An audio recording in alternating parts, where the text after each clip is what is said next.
ಸ್ನೇಹಿತರೆ, ಮಹಾತ್ಮ ಬುದ್ಧರು ಹೇಳ್ತಾ ಇದ್ದರು, ಮನುಷ್ಯನ ಶರೀರ ಆರೋಗ್ಯದ ರಹಸ್ಯವಾಗಿದೆ. ಅದಕ್ಕಾಗಿ ಕಳೆದು ಹೋದದಕ್ಕೆ ಶೋಕ ಪಡಬೇಡಿ, ಭವಿಷ್ಯದ ಚಿಂತೆ ಮಾಡಬೇಡಿ. ಬುದ್ಧಿವಂತರು ಎಂದರೆ ಪ್ರಾಮಾಣಿಕವಾಗಿ ವರ್ತಮಾನದಲ್ಲಿ ಬದುಕುವವರು. ಆದರೆ ನಮ್ಮಲ್ಲಿ ಹೆಚ್ಚು ಜನ ವರ್ತಮಾನದಲ್ಲಿ ಬದುಕುವುದನ್ನು ತಿಳಿದುಕೊಂಡಿಲ್ಲ. ಏಕೆಂದರೆ ಅವರಿಗೆ ಬದುಕಲು ಇಷ್ಟವೇ ಇಲ್ಲ. ಅವರಂತೂ ಕಳೆದು ಹೋದ ನಿನ್ನೆಯ ಚಿಂತೆ ಮಾಡಬೇಕಾಗಿದೆ, ಬರುವಂಥ ಭವಿಷ್ಯದ ಚಿಂತೆ ಮಾಡಬೇಕಾಗಿದೆ. ಒಂದು ವೇಳೆ ನೀವು ವರ್ತಮಾನದಲ್ಲಿ ಬದುಕಲು ಇಷ್ಟಪಟ್ಟರೆ ಪ್ರಯತ್ನಿಸಿ ನೋಡಿ. ನಿಮ್ಮ ಮನಸ್ಸು ಮತ್ತು ನಿಮ್ಮ ಶರೀರ ಎರಡೂ ಸಂಪೂರ್ಣವಾಗಿ ಆರೋಗ್ಯವಾಗಿರುವುದು. ಒಂದು ಬಾರಿ ನೀವು ವರ್ತಮಾನದಲ್ಲಿ ಬದುಕಲು ಶುರು ಮಾಡಿದರೆ ಆಗ ಕಳೆದು ಹೋದದ್ದರ ದುಃಖವಾಗುವುದಿಲ್ಲ ಮತ್ತು ಬರುವಂತಹ ಭವಿಷ್ಯದ ಚಿಂತೆ ಇರುವುದಿಲ್ಲ. ಮತ್ತು ವರ್ತಮಾನದ ಜೀವನ ನಿಮಗೆ ಇಂದಿನಿಂದ ಮೊದಲೆಂದಿಗೂ ಆಗದಂತಹ ಆನಂದದ ಅನುಭವ ಮಾಡಿಸುತ್ತದೆ. ಸ್ನೇಹಿತರೆ, ಇವತ್ತಿನ ಈ ಕಥೆಯು ನಮಗೆ ಇಂಥ ತಿಳುವಳಿಕೆ ಕೊಡುತ್ತದೆ ಎಂದರೆ ನಾವು ಭೂತಕಾಲವನ್ನು ಮತ್ತು ಭವಿಷ್ಯ ಕಾಲವನ್ನು ಬಿಟ್ಟು ವರ್ತಮಾನದಲ್ಲಿ ಬದುಕುವುದನ್ನು ಕಲಿಯುತ್ತೇವೆ. ಹಾಗಾದರೆ ಬನ್ನಿ ಸ್ನೇಹಿತರೆ, ಈ ಕಥೆಯನ್ನು ಶುರು ಮಾಡೋಣ. ನೀವು ನಮ್ಮ ಚಾನೆಲ್ಗೆ ಹೊಸಬರಾದಲ್ಲಿ ತಪ್ಪದೇ ಒಂದು ಸಬ್ಸ್ಕ್ರೈಬ್ ಮಾಡಿಕೊಳ್ಳಿ.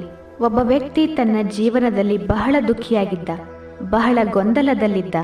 ಅವನು ಒಂದು ಬೆಟ್ಟದ ಮೇಲೆ ಕುಳಿತು ಅಳುತ್ತಿದ್ದ.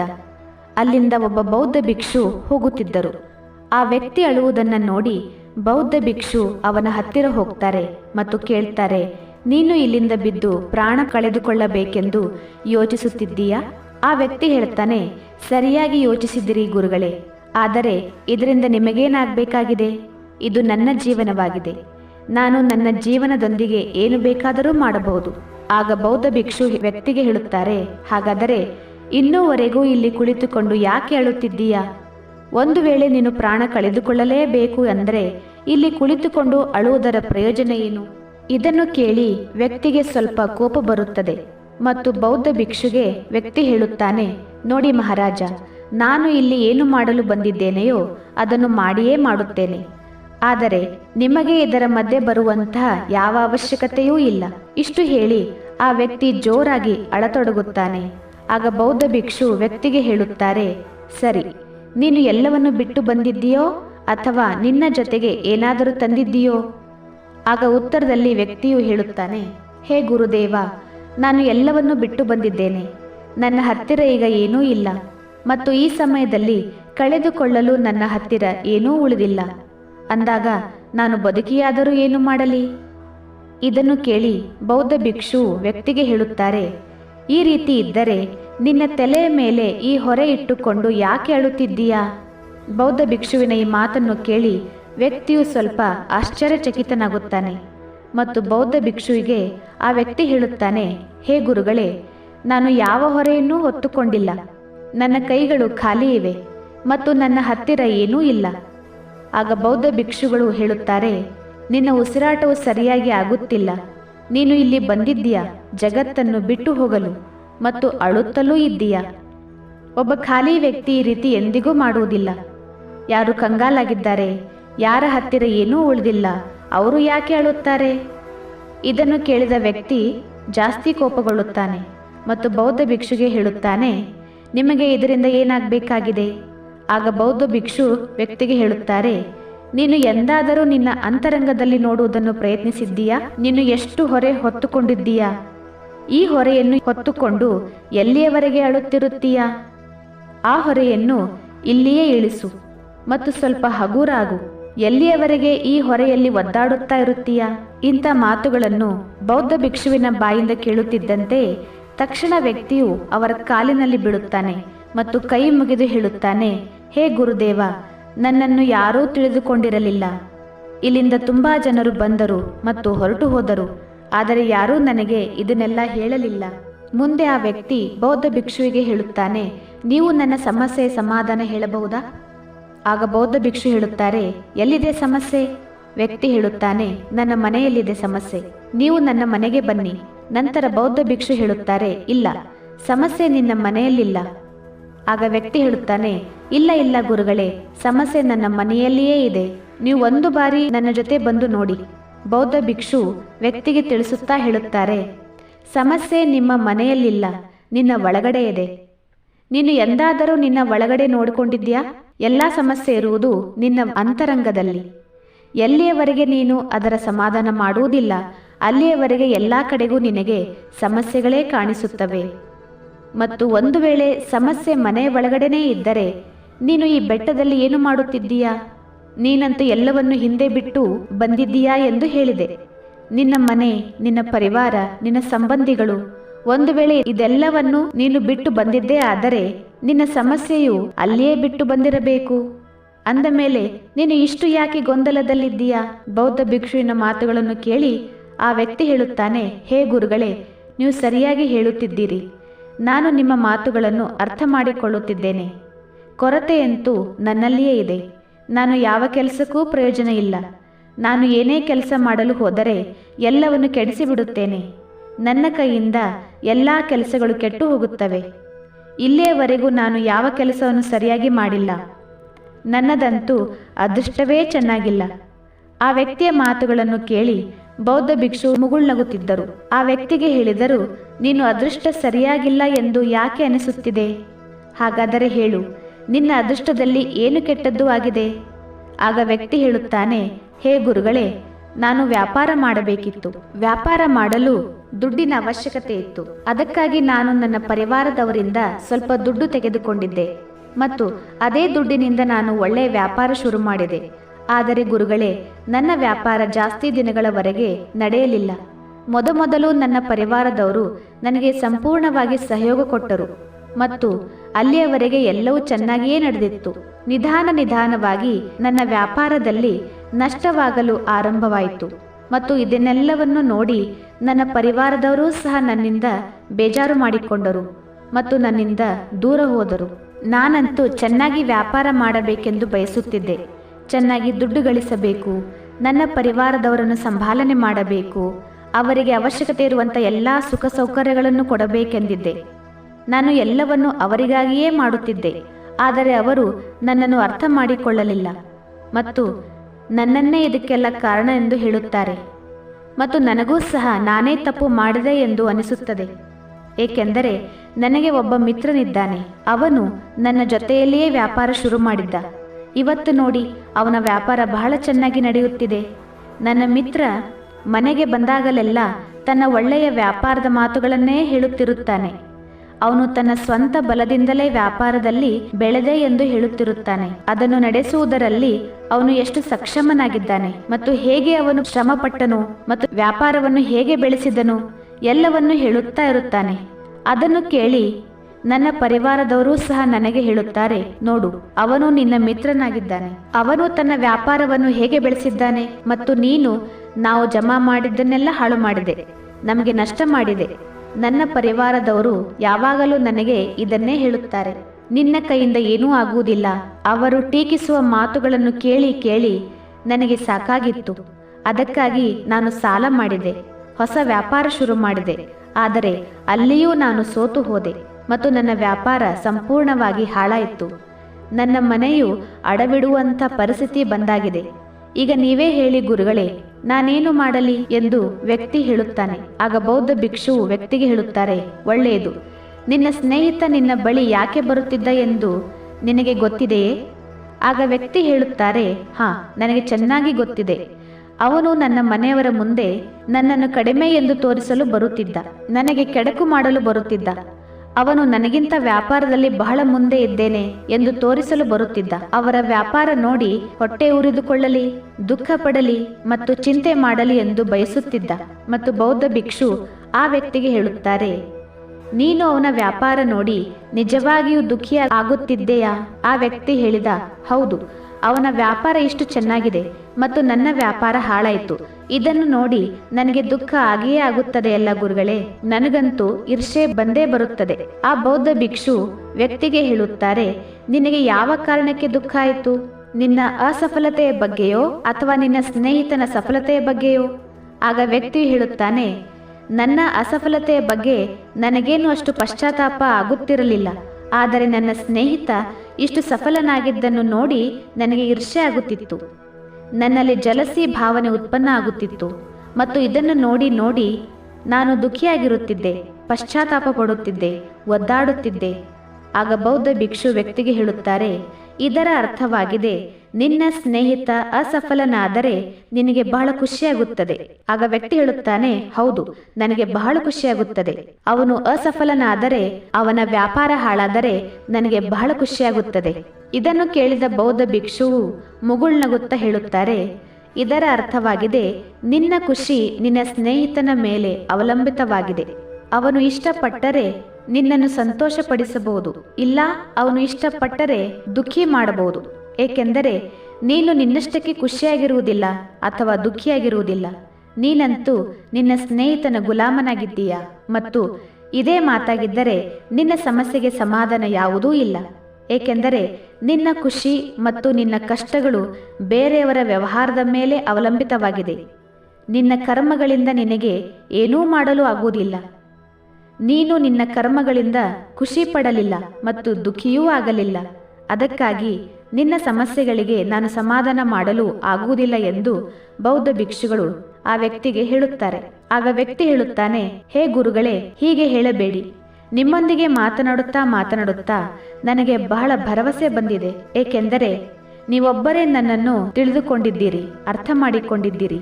ಹೇ ಗುರುಗಳೇ, ನಾನು ನಿಮ್ಮಲ್ಲಿ ವಿನಂತಿಸಿಕೊಳ್ಳುವುದೇನೆಂದರೆ ನನ್ನ ಸಮಸ್ಯೆಯ ಸಮಾಧಾನ ನೀವೇ ಹೇಳಬೇಕು. ಆಗ ಬೌದ್ಧ ಭಿಕ್ಷು ಹೇಳುತ್ತಾರೆ, ನಾವು ಬೇರೆಯವರಿಂದ ಭರವಸೆ ಇಟ್ಟಾಗ ಸಂಪೂರ್ಣವಾಗಿ ಅವರೊಂದಿಗೆ ಅವಲಂಬಿತವಾಗಿರುತ್ತೇವೆ.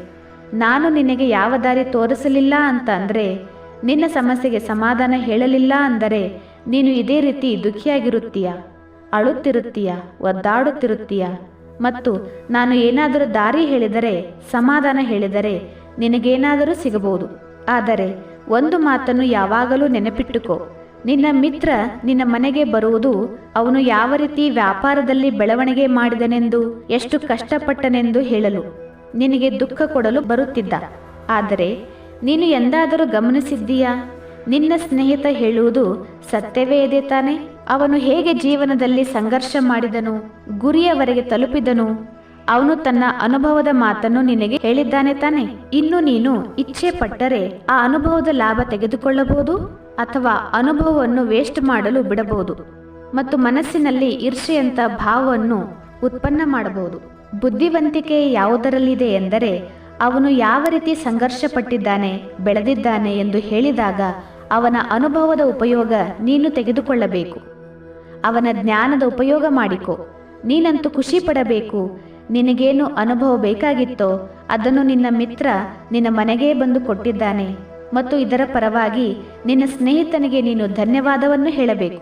ಏಕೆಂದರೆ ಮನೆಯಲ್ಲಿಯೇ ಕುಳಿತುಕೊಂಡಿರುವಾಗಲೇ ನೀನು ಪಡಬೇಕಾದಂಥ ಅನುಭವ ನಿನ್ನ ಸ್ನೇಹಿತನಿಂದ ನಿನಗೆ ಸಿಗ್ತಾ ಇದೆ. ಜೀವನದಲ್ಲಿ ಮುಂದೆ ಸಾಗು, ಸಂಘರ್ಷ ಮಾಡಿ ಆ ಅನುಭವದ ಪ್ರಯೋಜನವನ್ನು ತೆಗೆದುಕೋ ಮತ್ತು ಎಂದಿಗೂ ಸೋಲನ್ನು ಅನುಭವಿಸಬೇಡ.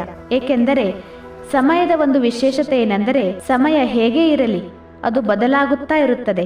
ಅದಕ್ಕಾಗಿ ಸಮಯ ಒಳ್ಳೆಯದೇ ಇರಬಹುದು ಅಥವಾ ಕೆಟ್ಟದ್ದೇ ಇರಬಹುದು, ಎಲ್ಲವೂ ಬದಲಾಗುತ್ತಿರುತ್ತದೆ. ಆದರೆ ಎಲ್ಲದಕ್ಕಿಂತ ಮುಖ್ಯವಾದದ್ದು ಇಲ್ಲಿ ತಿಳಿದುಕೊಳ್ಳುವಂಥದ್ದೇನಿದೆ ಎಂದರೆ, ಈ ಎರಡೂ ಸಮಯವನ್ನು ನೋಡಲು ನೀನು ಜೀವಂತವಾಗಿರುವುದು ಬಹಳ ಮುಖ್ಯವಾಗಿದೆ. ಯಾವಾಗ ನಿನ್ನ ಒಳ್ಳೆಯ ಸಮಯ ಶುರುವಾಗುತ್ತದೆ,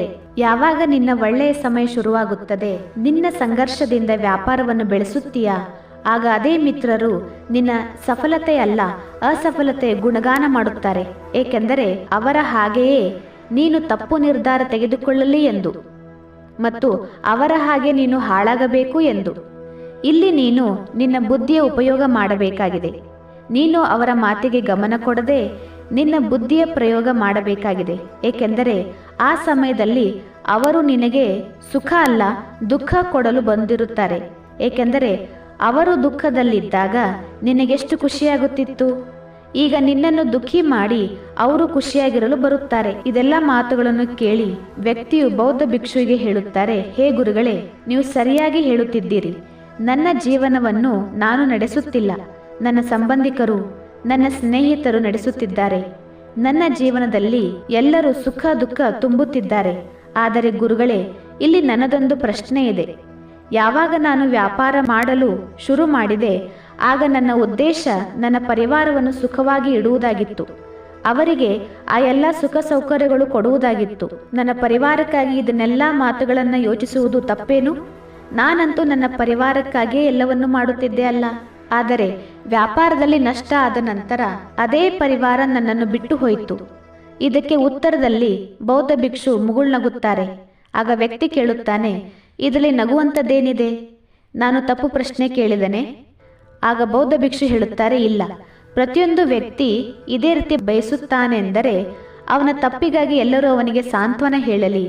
ಮತ್ತು ನೀನೂ ಸಹ ಅದನ್ನೇ ಇಚ್ಛಿಸುತ್ತಿದ್ದೀಯ. ನೀನೇನೇ ಮಾಡಿದರೂ ಎಲ್ಲರೂ ನಿನ್ನನ್ನು ಹೊಗಳಲಿ.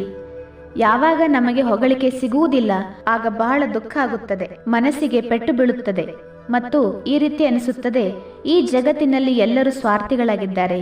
ಎಲ್ಲರೂ ತಮ್ಮ ಸ್ವಾರ್ಥಕ್ಕಾಗಿಯೇ ಬದುಕುತ್ತಿದ್ದಾರೆ. ಎಲ್ಲರೂ ತಮ್ಮ ಸ್ವಾರ್ಥಕ್ಕಾಗಿಯೇ ಕೆಲಸ ಮಾಡುತ್ತಾರೆ. ಎಲ್ಲರೂ ತಮ್ಮ ಸ್ವಾರ್ಥಕ್ಕಾಗಿಯೇ ನನ್ನ ಜೊತೆ ಇದ್ದಾರೆ ಎಂದು. ಆದರೆ ಯಾರನ್ನಾದರೂ ನೀನು ನಿನ್ನ ಪರಿವಾರ ಎಂದುಕೊಳ್ಳುತ್ತಿದ್ದೀಯಾ? ಆ ಪರಿವಾರಕ್ಕಾಗಿ ಏನಾದರೂ ಮಾಡಬೇಕೆಂದುಕೊಳ್ಳುತ್ತಿದ್ದೀಯಾ? ಮತ್ತೇಕೆ ನಿನಗೆ ನಾನು ಬೇರೆಯವರಿಗಾಗಿ ಮಾಡುತ್ತಿದ್ದೇನೆ ಎಂದು ಅನಿಸುತ್ತದೆ? ನೀನಂತೂ ನಿನಗಾಗಿಯೇ ಮಾಡುತ್ತಿದ್ದೀಯಾ ಅಲ್ಲ, ನೀನು ಬೇರೆಯವರಿಗಾಗಿ ಮಾಡುತ್ತಿದ್ದೀಯಾ ಎಂದುಕೊಂಡರೆ ಜೀವನ ಪೂರ್ತಿ ದುಃಖಿಯಾಗಿಯೇ ಇರುತ್ತೀಯ. ಯಾವಾಗ ನನಗಾಗಿಯೇ ಮಾಡುತ್ತಿದ್ದೇನೆ ಎಂದುಕೊಳ್ಳುತ್ತೀಯಾ ಆಗ ಒಂದು ತರಹದ ಖುಷಿಯ ಅನುಭವ ಆಗುತ್ತದೆ ಮತ್ತು ಯಾವಾಗಲೂ ಖುಷಿಯಾಗಿರುತ್ತೀಯ ಮತ್ತು ನಿನ್ನ ಕಾರ್ಯವನ್ನು ಇನ್ನಷ್ಟು ಮತ್ತಷ್ಟು ಚೆನ್ನಾಗಿ ಮಾಡುವುದರಲ್ಲಿ ನಿರತನಾಗಿರುತ್ತೀಯ. ಆಗ ಯಾರ ಸಾಂತ್ವನವೂ ನಿನಗೆ ಬೇಕಾಗಿರುವುದಿಲ್ಲ. ಆಗ ವ್ಯಕ್ತಿ ಹೇಳುತ್ತಾನೆ, ಹೇ ಗುರುಗಳೇ, ನನಗೆ ನಿಮ್ಮ ಮಾತು ಅರ್ಥ ಆಯಿತು. ಇಲ್ಲಿಯವರೆಗೆ ನನ್ನ ಅದೃಷ್ಟ ಬೇರೆಯವರ ಕೈಯಲ್ಲಿತ್ತು. ಅವರು ಹೇಗೆ ಬೇಕೋ ಹಾಗೆ ಸುಖ ದುಃಖ ಕೊಡುತ್ತಿದ್ದರು. ಆದರೆ ಇಂದಿನಿಂದ ನನ್ನ ಅದೃಷ್ಟ ನನ್ನ ಕೈಯಲ್ಲಿದೆ, ಬೇರೆಯವರ ಕೈಯಲ್ಲಿ ಅಲ್ಲ. ನಂತರದಲ್ಲಿ ರಿಸಲ್ಟ್ ಚೆನ್ನಾಗಿಯೇ ಬರಬಹುದು ಅಥವಾ ಬರದೇನೂ ಇರಬಹುದು. ನಾನು ಇನ್ನು ಮುಂದೆ ಸೋಲುವುದಿಲ್ಲ.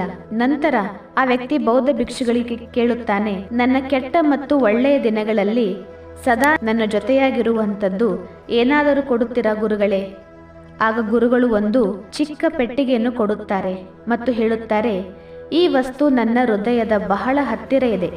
ನೀನೂ ಸಹ ನಿನ್ನ ಹೃದಯದ ಬಹಳ ಹತ್ತಿರ ಈ ವಸ್ತುವನ್ನು ಇಟ್ಟುಕೊಳ್ಳಬೇಕು. ಮತ್ತು ಈ ಪೆಟ್ಟಿಗೆಯಲ್ಲಿ ಎಂಥ ರಹಸ್ಯವಿದೆ ಎಂದರೆ, ಎಂಥ ದೊಡ್ಡ ದುಃಖದಿಂದಲೂ ನಿಮ್ಮನ್ನು ಪಾರು ಮಾಡಬಹುದು, ಕಷ್ಟಗಳಿಂದ ನಿಮ್ಮನ್ನು ಪಾರು ಮಾಡಬಹುದು. ಮತ್ತು ನನ್ನ ಜೀವನದಲ್ಲಿ ಏನೂ ಉಳಿದಿಲ್ಲ, ಇಷ್ಟರ ಹೊತ್ತಿಗೆ ನಾನು ಹೇಳಿದ್ದೆಲ್ಲ ವ್ಯರ್ಥ ಎಂದು ನಿನಗೆ ಅನಿಸಿದಾಗ ಈ ಪೆಟ್ಟಿಗೆಯನ್ನು ತೆರೆ. ಈ ಜಗತ್ತು ವ್ಯರ್ಥ, ಇಲ್ಲಿ ಇರುವುದು ವ್ಯರ್ಥ ಎಂದು ಎನಿಸಿದರೆ ಈ ಪೆಟ್ಟಿಗೆಯನ್ನು ತೆರೆ. ಇಷ್ಟು ಹೇಳಿ ಬೌದ್ಧ ಭಿಕ್ಷು ಆ ಪೆಟ್ಟಿಗೆಯನ್ನು ವ್ಯಕ್ತಿಗೆ ಕೊಡುತ್ತಾರೆ ಮತ್ತು ಅಲ್ಲಿಂದ ಹೊರಟು ಹೋಗುತ್ತಾರೆ. ಆ ವ್ಯಕ್ತಿ ಆ ಪೆಟ್ಟಿಗೆಯನ್ನು ತೆಗೆದುಕೊಂಡು ವಾಪಸ್ ಮನೆಗೆ ಹೋಗುತ್ತಾನೆ. ಹೊಸದಾಗಿ ವ್ಯಾಪಾರ ಶುರು ಮಾಡುತ್ತಾನೆ. ಈ ಬಾರಿ ಅವನು ವ್ಯಾಪಾರದಲ್ಲಿ ಸೋಲುವುದಿಲ್ಲ. ಅವನಿಗೆ ವ್ಯಾಪಾರದಲ್ಲಿ ಸಕ್ಸಸ್ ಸಿಗುತ್ತದೆ. ಈ ಕಾರಣದಿಂದ ಅವನ ಪರಿವಾರದವರು ಅವನೊಟ್ಟಿಗೆ ಬರುತ್ತಾರೆ. ಅವನ ಹತ್ತಿರ ಜೀವನದ ಎಲ್ಲಾ ಸುಖ ಸೌಕರ್ಯಗಳು ಇದ್ದವು. ಈಗ ಅವನು ಭೂತಕಾಲ ಮತ್ತು ಭವಿಷ್ಯದ ಚಿಂತೆ ಮಾಡುತ್ತಿರಲಿಲ್ಲ. ಅವನು ಕೇವಲ ತನ್ನ ವರ್ತಮಾನವನ್ನು ಸರಿಪಡಿಸುವುದರಲ್ಲಿ ನಿರತನಾಗಿರುತ್ತಿದ್ದ. ಆದರೆ ಸಮಯ ಬದಲಾಗುತ್ತಾ ಇರುತ್ತದೆ. ಯಾವ ರೀತಿ ಕೆಟ್ಟ ಸಮಯ ಹಾಗೇ ಇರುವುದಿಲ್ಲ, ಒಳ್ಳೆಯ ಸಮಯವೂ ಸಹ ಹಾಗೇ ಇರುವುದಿಲ್ಲ. ಆ ವ್ಯಕ್ತಿಯ ಜೀವನದಲ್ಲಿ ಮತ್ತೊಂದು ಬಾರಿ ಒಳ್ಳೆಯ ಸಮಯ ಮುಗಿದು ಹೋಗಿತ್ತು. ಅವನು ಯಾವ ರಾಜ್ಯದಲ್ಲಿ ಇದ್ದ ಆ ರಾಜ್ಯದ ಮೇಲೆ ಬೇರೆ ರಾಜ್ಯವು ಆಕ್ರಮಣ ಮಾಡಿತ್ತು. ಎಲ್ಲ ರಾಜ್ಯ ನಾಶವಾಗಿತ್ತು ಮತ್ತು ಅವನ ವ್ಯಾಪಾರವೂ ಸಹ ಪೂರ್ಣವಾಗಿ ಹಾಳಾಗಿತ್ತು. ತನ್ನ ಪರಿವಾರದವರೊಂದಿಗೆ ಬಹಳ ಕಷ್ಟಪಡುತ್ತಿದ್ದ. ಇಲ್ಲಿಂದ ಅಲ್ಲಿಗೆ ಓಡಿ ಹೋಗಬೇಕಾಯಿತು. ಊಟಕ್ಕೂ ಸಹ ದುಡ್ಡು ಇರದಷ್ಟು ಕಷ್ಟಪಡುತ್ತಿದ್ದ. ಮಕ್ಕಳು ಕಾಯಿಲೆಗೆ ಒಳಗಾಗಿದ್ದರು. ಅವರ ಆರೈಕೆಗೆ ದುಡ್ಡು ಇರಲಿಲ್ಲ. ಆಗ ಅವನಿಗೆ ಅನಿಸತೊಡಗಿತ್ತು, ಇದೆಲ್ಲವೂ ವ್ಯರ್ಥವಾಗಿದೆ, ಈ ಜಗತ್ತು ವ್ಯರ್ಥ, ಜೀವನವು ವ್ಯರ್ಥ. ಬೌದ್ಧ ಭಿಕ್ಷು ಹೇಳಿದಂಥ ಎಲ್ಲ ಮಾತುಗಳು ವ್ಯರ್ಥ ಎಂದು ಅನಿಸತೊಡಗಿತು. ಇವತ್ತು ನನ್ನ ಹತ್ತಿರ ಏನೂ ಇಲ್ಲ, ಇವತ್ತು ನನ್ನ ಹತ್ತಿರ ಬದುಕಲು ಯಾವ ಉದ್ದೇಶವೂ ಇಲ್ಲ. ವ್ಯಕ್ತಿಯ ಒಳಗಡೆಯಿಂದ ಪೂರ್ಣವಾಗಿ ನಿರಾಶನಾಗಿದ್ದ, ಕುಸಿದು ಹೋಗಿದ್ದ. ಆಗ ತಕ್ಷಣವೇ ಅವನ ದೃಷ್ಟಿ ಆ ಪೆಟ್ಟಿಗೆಯ ಮೇಲೆ ಬೀಳುತ್ತದೆ ಮತ್ತು ಆ ಪೆಟ್ಟಿಗೆಯನ್ನು ತೆರೆಯುತ್ತಾನೆ. ಆ ಪೆಟ್ಟಿಗೆಯಲ್ಲಿ ಒಂದು ಚೀಟಿ ಇತ್ತು. ಅದರಲ್ಲಿ ಬರೆದಿತ್ತು, ನಿಮ್ಮ ಜೀವನದ ಆರಂಭ ಎಲ್ಲಿಂದಲೂ ಆಗಬಹುದು. ನಿಮ್ಮ ಹತ್ತಿರ ಚಿನ್ನದ ನಾಣ್ಯ ಇರದಿದ್ದರೂ ಸಾಹಸ ಇದೆ. ಏನಾದರೂ ನಿಮ್ಮ ಜೀವನಕ್ಕೆ ಅವಶ್ಯವಾಗಿ ನೀವು ಮಾಡಿಕೊಳ್ಳುತ್ತೀರಾ. ಇದನ್ನು ಓದಿದ ನಂತರ ವ್ಯಕ್ತಿಯ ಮನಸ್ಸಿನಲ್ಲಿ ಆಶಾಕಿರಣ ಉತ್ಪನ್ನವಾಯಿತು. ಸಾಹಸ ಮಾಡಿ ಎತ್ತರಕ್ಕೆ ಬೆಳೆಯುವಂತ ಪರಿಶ್ರಮ ಪಡತೊಡಗಿದ. ಆಗ ಜೀವನದಲ್ಲಿ ಮುಂದೆ ಸಾಗತೊಡಗಿದ. ಸ್ನೇಹಿತರೆ, ಈ ವಿಡಿಯೋದಿಂದ ನಿಮಗೇನಾದರೂ ಕಲಿಯಲು ಸಿಕ್ಕಿದೆ ಅಂತಂದರೆ ದಯವಿಟ್ಟು ಒಂದು ಕಮೆಂಟ್ ಮಾಡುವುದನ್ನು ಮರಿಬೇಡಿ. ಮತ್ತು ನೀವು ನಮ್ಮ ಚಾನಲ್ಗೆ ಹೊಸಬರಾದಲ್ಲಿ ನಮ್ಮ ಚಾನಲನ್ನು ಸಬ್ಸ್ಕ್ರೈಬ್ ಮಾಡಿಕೊಳ್ಳಿ. ಧನ್ಯವಾದಗಳು.